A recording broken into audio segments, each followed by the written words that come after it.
Good morning, respected ma'am, sir, and judges. Myself Zabira Vasim Punishi. I am third year biotechnology student from Bajaj College of Science, Wardha. My today's seminar topic is on the structure of RNA polymerase, which is prokaryotic RNA polymerase. So let's start. In this seminar, I will explain you the structure of prokaryotic RNA polymerase in 4 points. So we will discuss the first point, which is the function of each subunit of RNA polymerase. The second point, which is their size and number of molecule, and the third most important point, which is the initial binding of DNA with RNA polymerase, and the fourth last point, which is the function of various parts of sigma factor. So move to our first point, which is the function of each subunit of RNA polymerase. First is the beta prime subunit. Beta prime subunit is the largest subunit of RNA polymerase and has an active site for RNA synthesis.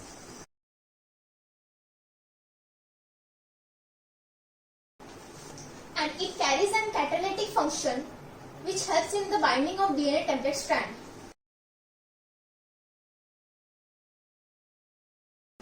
Now, second is the beta subunit. Beta subunit is the second largest subunit of RNA polymerase and it also involves in the RNA synthesis.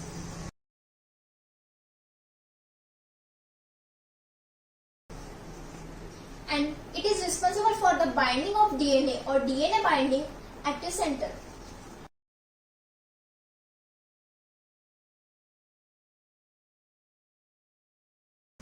Now, third one is alpha. Alpha subunit is the third largest subunit of RNA polymerase.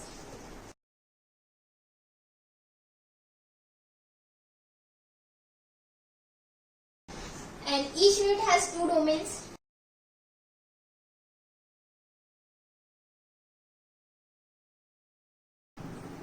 Each unit has 2 domains, which is alpha 1 and TT,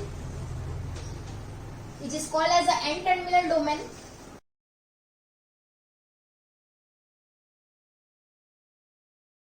Which has a role in the assembly of RNA polymerase.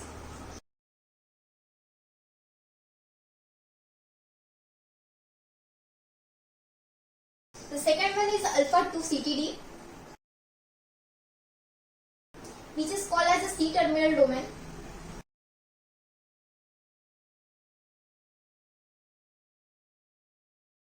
And it is responsible for or which helps in the interaction with the promoter.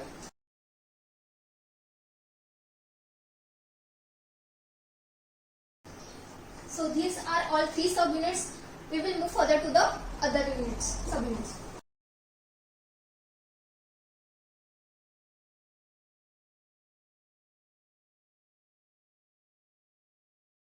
So the fourth one is the omega subunit. Omega subunit helps in the assembly of RNA polymerase.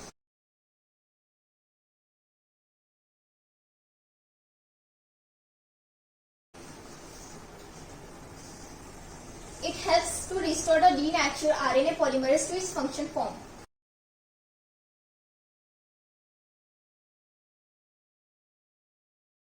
It also gives stability to RNA polymerase.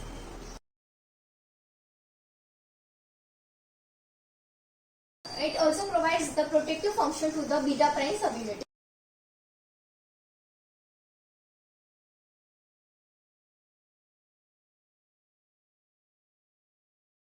Now the fifth one is sigma subunit.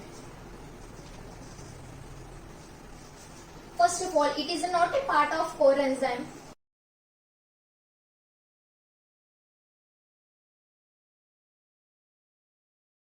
RNA polymerase cannot start transcription by its own. It needs a factor which is known as the sigma factor. Sigma factor is nothing but a protein which allows the specific binding of RNA to the promoter region.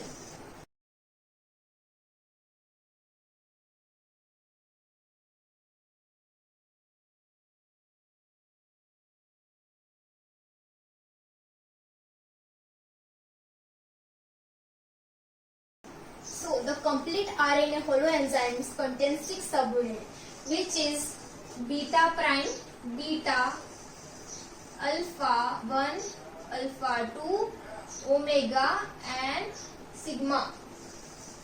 So now we will move further to our second point, which is the size and number of molecules.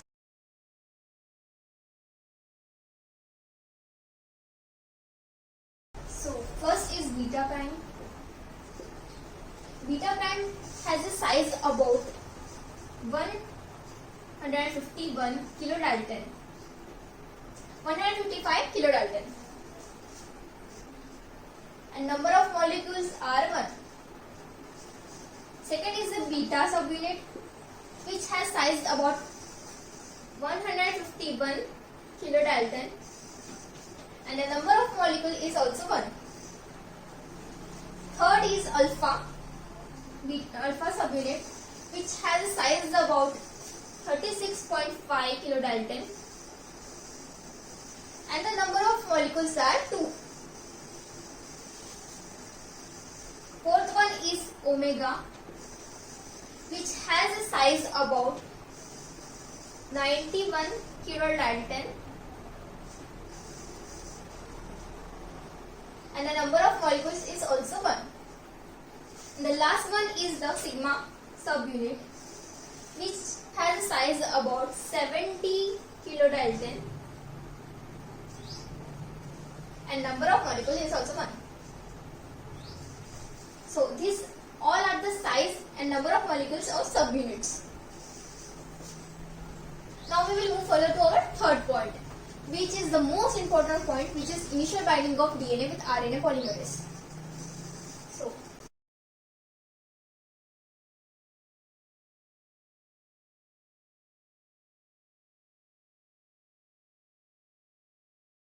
So this is the basic structure of RNA polymerase.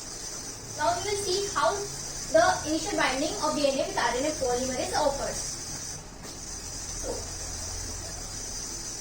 the C-terminal domain of alpha subunit gate binds far away from the promoter region to up element. This is up element. This is the promoter region.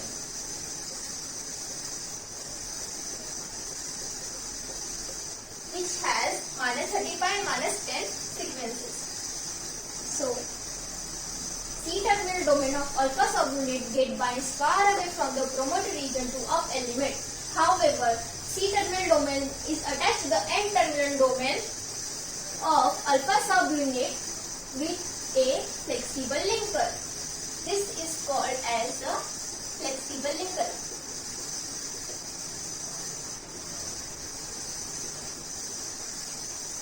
Now what happens when the CTD of alpha subunit get attached to the up element of DNA strand, then and then only the sigma factor will assemble the RNA polymerase.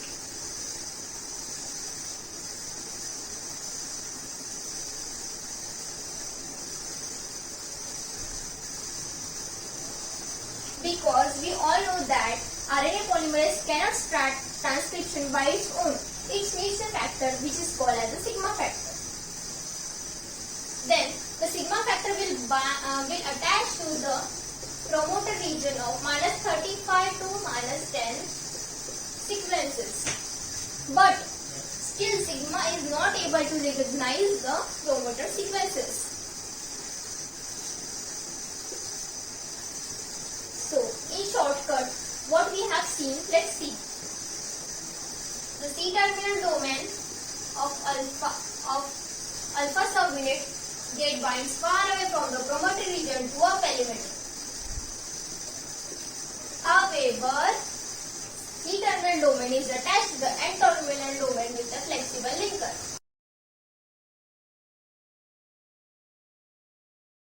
C-terminal domain, it is called as a CTD is called as a C-terminal domain, and NTD is called as the N-terminal domain, and it is nothing but it's a part of the alpha subunit. Third, we have seen that when the C-terminal domain is attached to the up element of DNA strand, then and then only the sigma factor will assemble the RNA polymerase. The fourth point which we have seen is that the sigma factor will get attached to the promoter region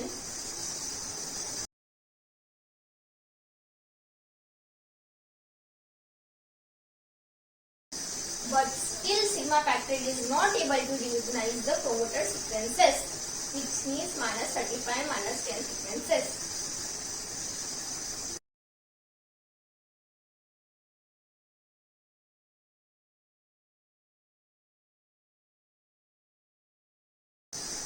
These all are the steps of initial binding of DNA with RNA polymerase. Now we will move further to our fourth point, which is function of A as part of sigma factor. So we all know sigma is nothing but the protein in nature. It also has N-terminal domain and C-terminal domain.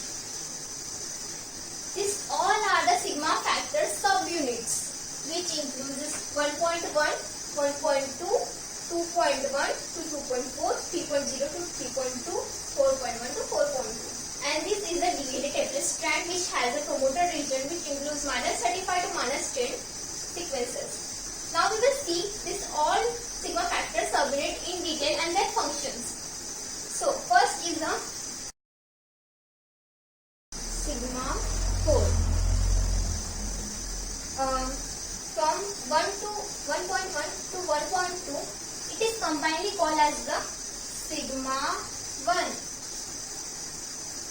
From 2.1, 2.2, 2.3 to 2.4, it is combinedly called as the sigma 2. From 3.0 to 3.2, it is called as the sigma 3. And from 4.1 to 4.2, it is called as the sigma 4.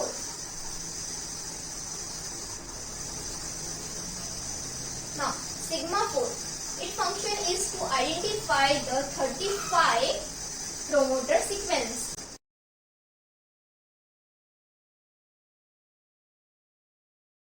Next is sigma 2. Its function is to identification of minus 10 promoter sequence.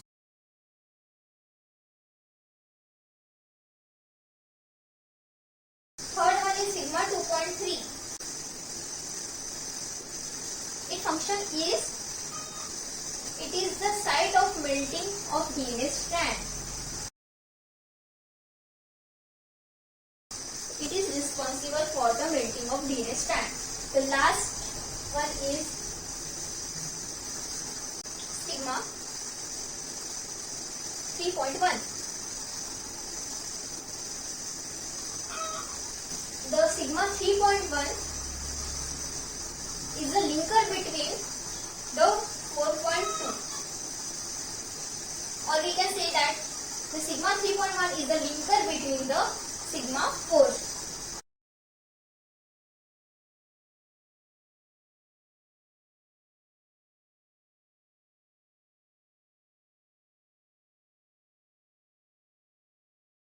So these all are the function of sigma factor subunits. Now, after this process, further transcription processes are occurred, like open complex, closed complex, and abortive initiation, and then the transcription help. So, thank you so much.